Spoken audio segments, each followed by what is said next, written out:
Hi, welcome. My name is Angelina. This is basically my little monthly series where we take a look at debuts and comebacks for the month of June in K-pop. And yes, it's raining outside, like my soul. I thought there was some type of analogy there. Really, I just have an ear infection and I'm depressed. But these songs are not going to review themselves. So yeah, using a very fancy tier ranking system, we're going to talk about what happened this month, what was released this month, and all of my thoughts together. As usual, please let me know what you think in the comments down below, what you would rank each song personally. And you know what? I actually watched my first tier ranking video on something that I'm semi-passionate about. It was ranking specific movies. I kind of understand where some of you guys come from when you're like, I cannot believe that you put that masterpiece in such a low tier, you deserve the death penalty. So I kind of get it, but at the same time, the rage I felt in this moment, I really don't even remember what movie it was. So I still don't think it was that important. But I mean, fight me in the comments, it's fine. So I'm gonna go over the tiers very quickly. As usual, this video is separated into super fancy segments, so if you would like to skip through, that is thunder. Can you hear it? Hopefully not, because I spent $300 on this microphone. So first up, we have Big Booty Bop. I think it's pretty self-explanatory.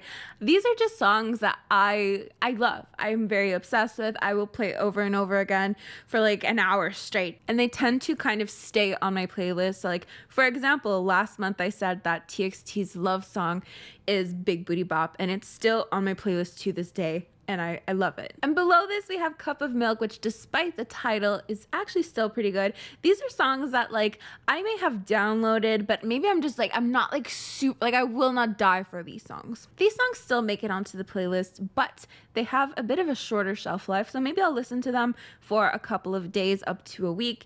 But again, they age like milk. I mean, it's still really high. Right underneath, we have second gen vibes. These are for songs that I like. They might not be on my playlist, but if they happen to pop up, I'm listening to some random playlist, I wouldn't skip them. We casually like these songs. And right below that, we have our neutral tier, which is just it exists. These songs simply exist. I don't really have much to say about them. Right below that, of course, we have Grower Not a Shower. These are songs that I didn't really like at first at all, but through repetition or whatever the case may be, I have grown to love them. It's really through repetition where I kind of had no choice but to either give in or continue to be annoyed by their presence on various social media sites. Which is then followed by everyone's favorite tier, YG's Dungeon, where we put songs that just need to simmer a little bit more. Maybe we would have changed something about the song, so we put them into YG's Dungeon because it's just, surprisingly a safe space. There's there's a lot of secret songs in there that will never see the light of day. People wanted to raid Area 51. What about YG's Dungeon? I'm not trying to start anything. And then we end off with the last tier, which is just not my cup of tea, pretty self-explanatory. These songs could very well be good songs, just not songs that I would personally ever listen to, or maybe they're just plain bad. I mean, maybe they're just plain bad. Okay, so with all of that said, let us now get into this review. First up, we have Monsta X and their comeback with Gambler. My suit is black, my suit is fresh. Open my pack, let me show how I bang. So this is a comeback that my friend was very excited about, and I'm saying this because I am a Mon Bébé by proxy. So I stand them as hard as you would because your friend does. And through being a fan by proxy, I've come to determine that is my bias. That is it. But what did I think about the song? I think the song was nice. I think, concept, what can you say about the concept? I think a lot of Monsta X songs that I've heard so far, they definitely sound really cool. So I think second gen vibes is a fair place to put it. I don't think I would personally look out for the song, but if it started playing because I'm such a great friend. Next up, we have 17 and their song Ready to Love.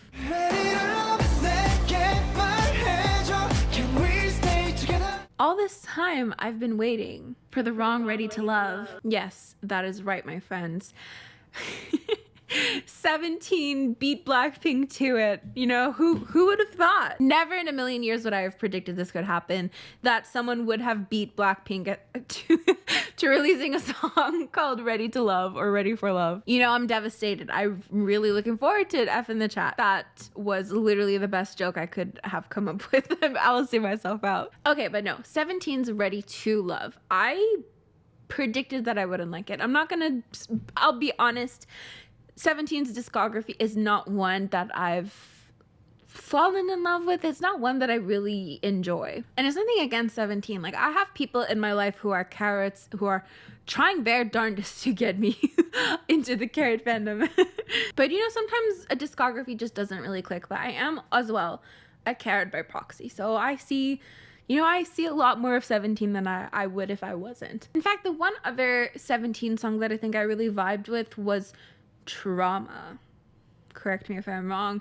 It was recommended to me by Marin. Hello. So when I said that I really liked Ready to Love, you know, another one of my friends was like, oh my god, like, you're so close to getting into the character fandom. I was like, wait, okay, we're like, push the brakes like a little bit, you know. It's just like, I shouldn't be getting people excited for nothing. But yeah, I mean, 17 have a very distinct sound, and you know, that's what their fans like. So let me talk about when I first saw the teaser, because that's where the juicy opinions are. I have to say, it reminded me of Happy by 21 and Missing You by 21, like a beautiful little pastel mix of that, because we had this kind of snow theme going on, but mixed with writing on the walls. Like, it just felt very 21, because we all know that they invented orthography. I'm retracting in case that joke doesn't land well. But I did really enjoy the song. It's not really a song that, you know, objectively, if I look at it, I wouldn't think that I liked it. But as you guys all know, I always say this, if the vibe is right, it's right. So with all of that said, I'm going to put this in the very high cup of milk category, because I really enjoyed it. And I think the music video is absolutely stunning. Like, I'm a sucker for like those like Tumblr deep wording, right? Like the quotes you see on the walls, like, we used to be friends. I'm like, oh my god, we did used to be friends. Like, I don't know who that's towards, but like, someone used to be my friend, right? Like, it's like so broad that it's very relatable to almost anyone. And I'm just like, oh yeah, like, I feel that so, like, on such a level. But yeah, like, I loved the music video. I only bring up 21 because like, I'll just stop right now. Moving on. Next up, we have We Eyes Bye Bye Bye. Oh, bye, bye, bye. When I first heard the title, my mind went straight to NSYNC. It's gonna be me. I don't think that's the same song. But I digress. This is another really fun summer comeback. But it's more nighttime summer, I would say. I would listen to Brave Girls in the morning, and then I feel like this would be like a fun night song. I don't know why. But yeah, again, keep hearing an echo. But yes, again, I would think I would put this in second gen vibes. I don't think I would skip it. But this is another song that I feel like it has more potential, and I'll point out the songs I feel like have more potential to get on the playlist, and maybe you will see these songs in the June playlist. You never know. Linked below, by the way, if you want to follow me on Spotify, even though they're charging me $2.43 extra per month, as well as not holding any of Girls' Generation's Japanese discography. Moving on to B.I. and his song with Illa Illa.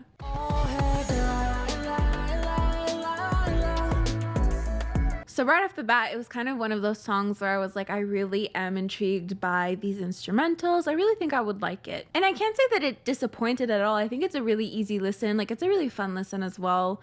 Well, maybe not fun, but more like vibey, shall we say. But I'm really torn on whether or not I would put it in second gen vibes or cup of milk, because I feel like I've gotten quite a few like nice listens out of it. I think it's really catchy. I think it's stuck in my head, but I don't know where to put it. We're gonna put it in second gen vibes for now, because it's more embarrassing to put a song down than to bring it up. I think it has the potential to come up though. But I definitely do hear like YG vibes within this song for sure. Like, if I didn't know he was from YG, I don't even a lot of people think I'm a YG stan. I really only like 21 and Blackpink. I had a Big Bang phase, but like I don't remember. I think I don't remember. But I don't really know iKON. I don't really know Winner. I don't even remember what group he was originally from. So I don't really consider myself a YG stan, but I definitely feel the YG vibes within this. Keeping in mind that YG is very versatile, but you know what I mean. That vocal fry though.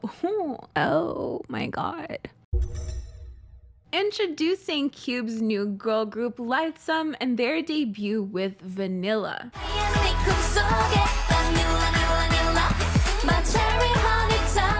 I'm not gonna lie, I was definitely expecting a 4-minute 3.0, shall we say. I was expecting kind of a more girl crush concept, but they actually ended up going a really different direction. They said, we're gonna do a second gen inspired cute concept, and I really appreciated it. They did nevertheless mix in these 4th gen elements, shall we say, or girl crush elements into the song, despite it being majoritarily cute.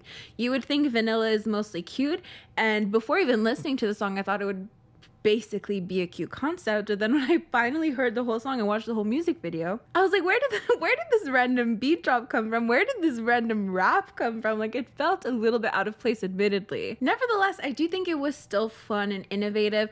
I loved how saturated the colors were within the music video. I loved the music video set. I did really appreciate like the cuteness of it all. So even though there were some elements that came and contradicted that cute concept, I still think it was like pretty solid, shall we say. I would personally put this in the very high 2nd gen vibes category. I don't think I would necessarily skip it because I do really like that change with the beat drop. Oh my gosh.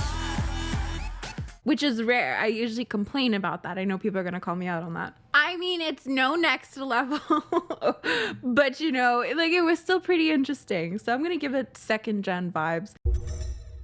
Moving on to EXO's Don't Fight the Feeling. So it seems they have finally had a comeback. The last comeback, EXO comeback that I talked about, feels like it was at least 2 years ago, and I got hella canceled. Like, I got really canceled for that. I still get comments on that video to this day. I've seen...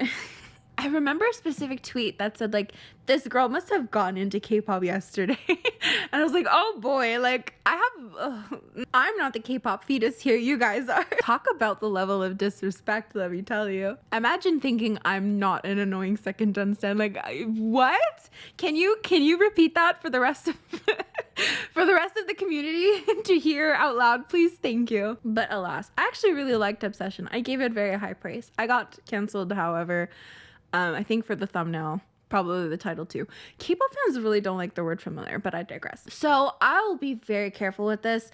I don't hate it. I think it's a vibe. Personally, I would put it in the It Exists category because I think I might skip it, but under a specific circumstance, I think I would listen to it for sure. And I will say, this feels like a song from SM Entertainment that doesn't feel super, super interchangeable. It doesn't feel super stereotypically SM in my opinion. It feels, you know, not interchangeable is what I wanted to say. But yeah, EXO's Don't Fight the Feeling, don't stop the feeling, don't stop the... So yes, EXO's Don't Fight the Feeling goes into It Exists. Next up, we have Twice and their song Alcohol Free.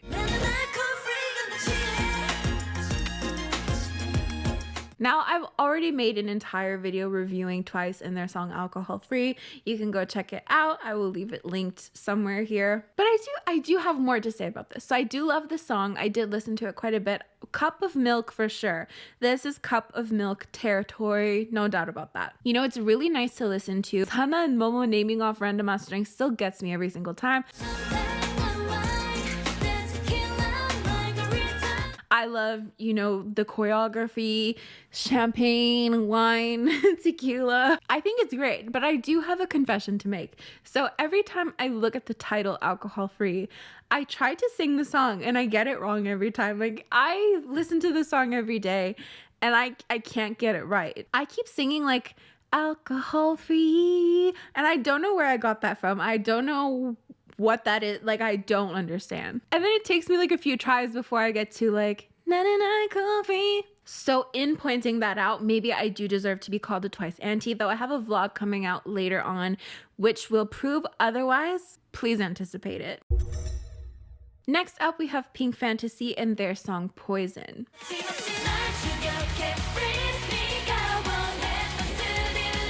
So this is definitely on the darker side. So I would say probably if you like concepts like Dreamcatcher, maybe even Pixie or Purple Kiss, you like those darker concepts, For sure. This goes very, very dark, I will say, like to the point where there's actual like screaming within the song. Like I don't know the correct term for it, but I just remember hearing that like in emo songs. Screamo, right?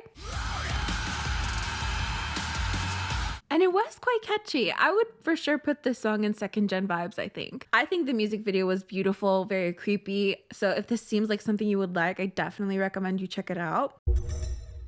Moving on to Bambam's song Ribbon. You know, I saw a video of him saying that like he already debuted with GOT7, so like he's not making a debut again. He's having a comeback, so we'll respect that. I've been on a little bit of a Bambam kick. I don't know. Like I think he seems to have like a very interesting personality. As for the song itself, I'm super conflicted because I really do like the chorus. I don't know where I would place it personally. So I like the chorus.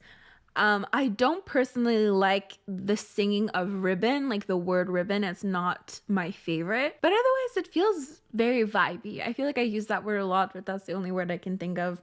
It feels like that. But again, not really a sound that I tend to gravitate towards. So unfortunately, this goes into not my cup of tea. But based on his personality and everything, like I'm actually excited to continue following him and, you know, see what else he's going to put out. Following up, we have Lucy and their comeback with I Got You.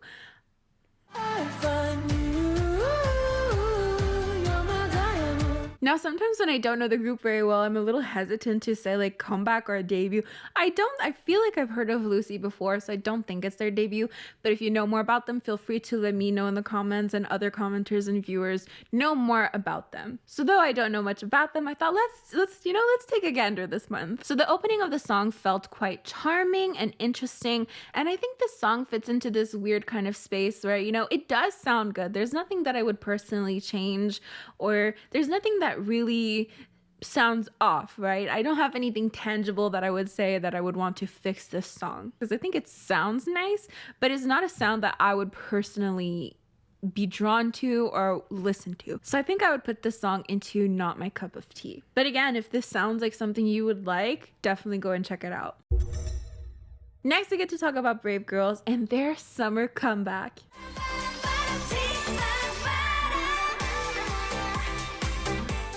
I'll be really honest, not that I was like doubting Brave Girls, but you know, after like it's a lot of pressure after a song like Rollin'. Like it's unprecedented what happened with that song.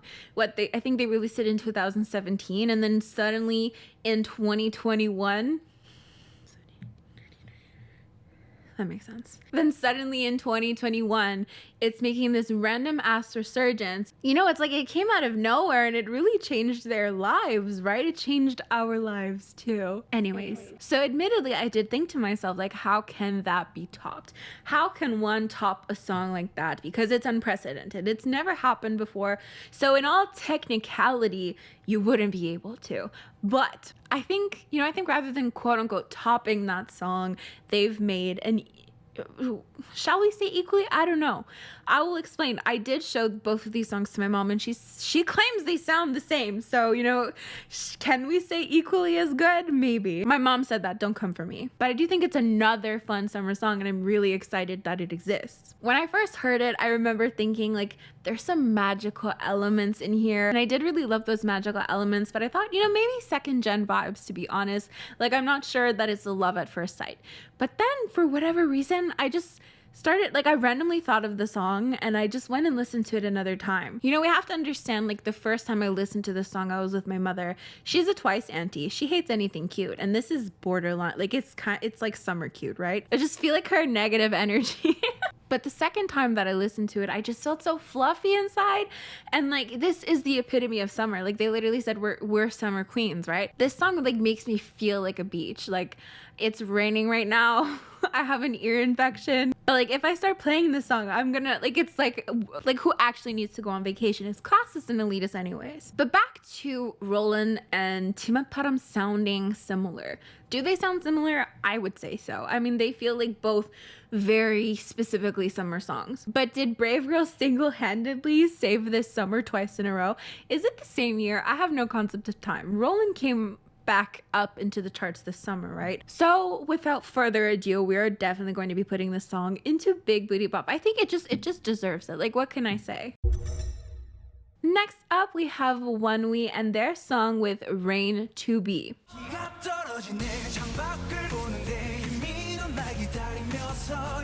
This is another group like OneUs. I was literally going to say Onias. This is another group like OneUs where I feel like this strange urge to pronounce this group's name terribly. Not on purpose, but like you have to think twice before you actually pronounce it, because like I want to say Onewe. I don't know who says one, like Onewe. Why do I want to say Onewe? Don't ask. I think I'm definitely a sucker for this type of guitar that we hear in the beginning because it was beautiful. I absolutely loved it. And I thought, this is a song that I could definitely get behind. And I think it was like a different experience because I don't generally listen to this type of song anymore. I've gone through my emo phase and like darker type, more hardcore songs, and I do feel like I tend to gravitate a little bit more towards fluffy things, but I did really like the somber vibes and the music video. I have to say, like, it was a very interesting music video. You see they're in a pool, right? It's emptied out, there's no water in it, but they have all of their instruments and so on, their equipment, but then you see all of their gear starting to shoot out water, and then the pool starts filling up and they continue to perform it, and I thought that was really cool. So 10 out of 10 for the music video. I fell in love with it. As for the song itself, I don't think I would skip it if it randomly played. I'm gonna give it second gen vibes with the understanding that it could go up potentially. Like, I have faith in this song. Like, I did enjoy it. Next up, we have Ace and their comeback with Higher.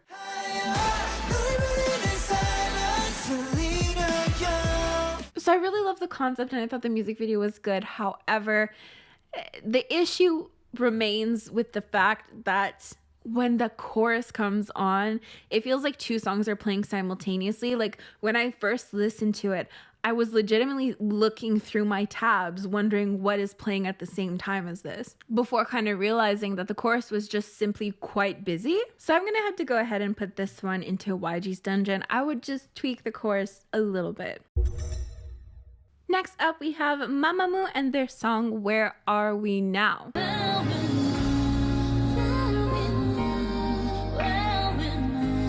I feel like the song was terribly promoted. I think a lot of us didn't really know that Mamamoo were even having a comeback. Like, even as we're hearing the news about Huyen and all of that, like that she won't be renewing her contract and so on, like even amongst all of that, like it never occurred to me that they had like an actual comeback. And I feel like, where was what happened? So it was very surprising to me to like see this. I was like, is this like an OST? Is this an ad? Like, is there a reason why it wasn't like why didn't we really know about this? So if you're in the fandom, you can let me know what you think about that, because I feel like we were left, like, I don't know, I wasn't like expecting a comeback, and here it is. So right off the bat, of course, I have to say that their voices are absolutely beautiful.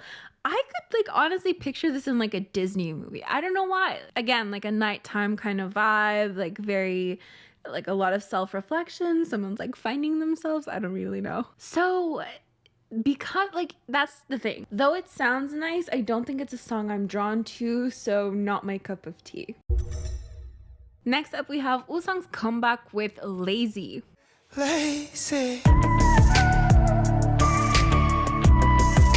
So I actually got an email about this song, and I don't know if it's like directed towards me, because I do get like press release emails quite often, and they're never like directed towards me. I'm like BBC'd on this. So like this obviously isn't meant towards me, but like they want me to talk about, I don't fucking know. But it says happy to provide interviews, video content, and other exclusives. Oh, but like it's not towards me. Like did I just miss an interview opportunity? Like, it's not towards me though. Like, it just says hi there.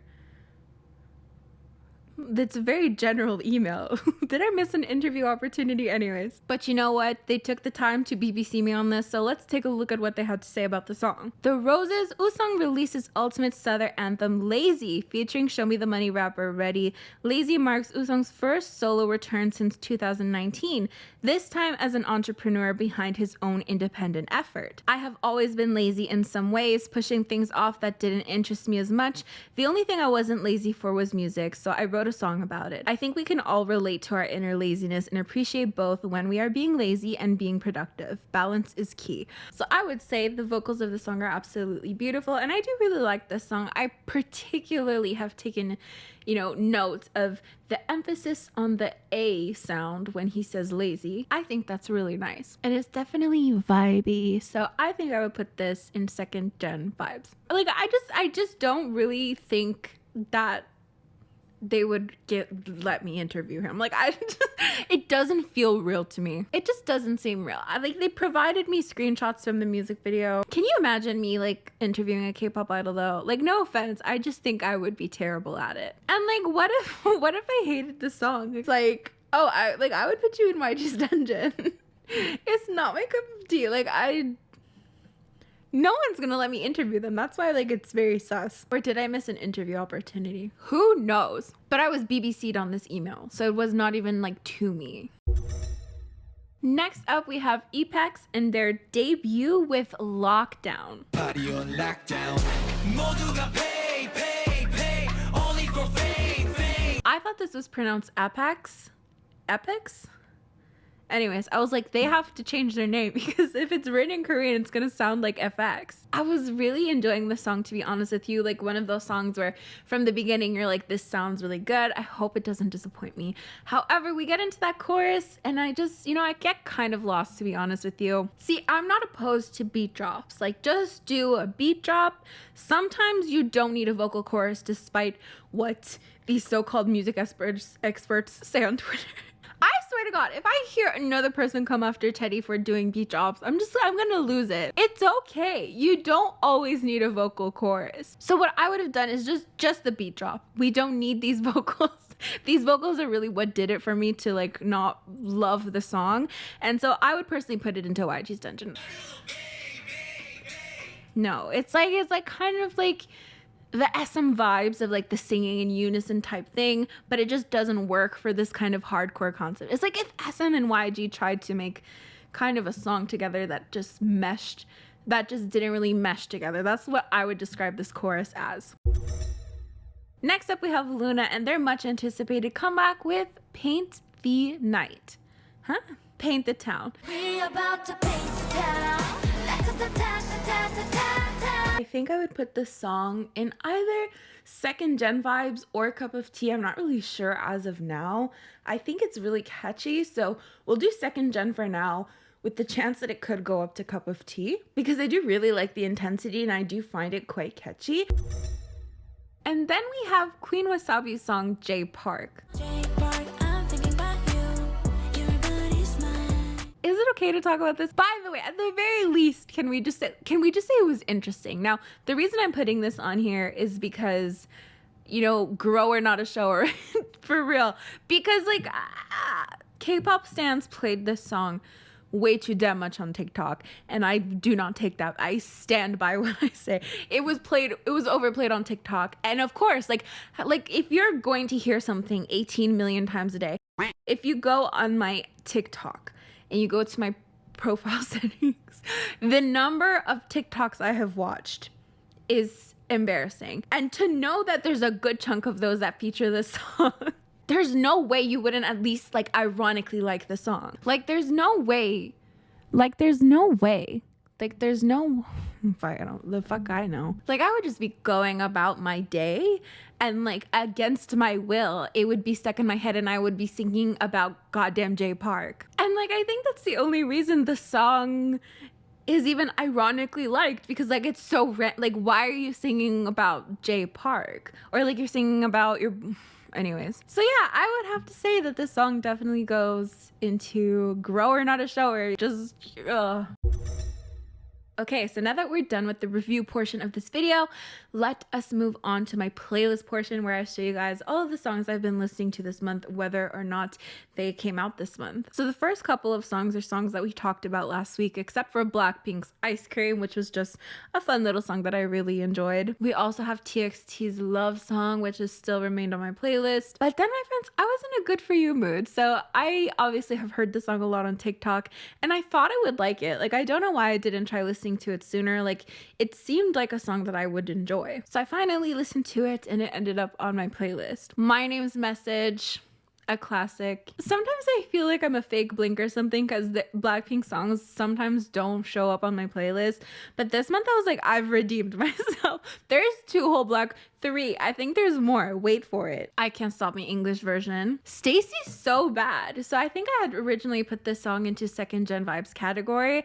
I might dare put this to Big Booty Bop. This is very addictive. It feels very powerful. I really like it. Then of course, Alcohol Free, which I'm still trying to sing like alcohol free. Like, what the fuck, Angelina?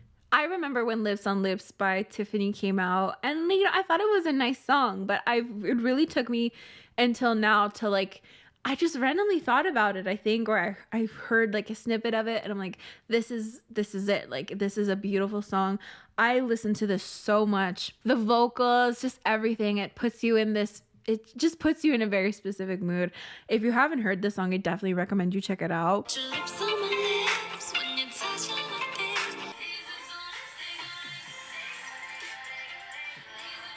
Forever Young by Blackpink, but the live version, this is from their Blackpink 2018 tour, In Your Area Soul. Now, I need to ask some people because some of my friends have confirmed this, but if you were there for their online concert, you heard their vocals, right? If you listen to what they posted on Spotify, do you hear I hear a difference, and I wanted to like ask if anyone else did. It's like YG for the concert itself, like, changed their vocals, and then for the Spotify version they gave the version where they didn't edit the vocals as much. It feels a little bit more raw. Like, is it just me? Let me know. Happy by 21, TLC's Unpretty, Get It by Preston V, Positions by Ariana Grande, Brave Girls, Need I Say More, Peach PRC, Symptomatic. So I had Josh on my last playlist. Symptomatic just came out. I feel like he feels like oddly relatable.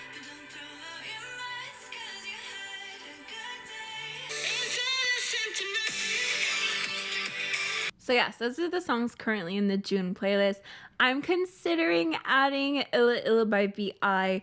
and Lazy by Woosung. So if you see those there, then they have upped from second gen vibes to Cup of Milk. But yeah, thank you guys so much if you made it this far into the video. If you skipped around, it's like 63% okay. If I seem a little bit off, it's because I'm sick and I'm sorry. But I appreciate your guys' support. These are the lovely individuals who help support my channel in a different way on a monthly basis on Patreon or through channel memberships. So if you would like to join as well, all the links will be in the description box. Cancel Canada Day, donate to IRSSS. That will also be linked down below. As for me, I'm gonna get going, so I'll see you guys next time. Bye!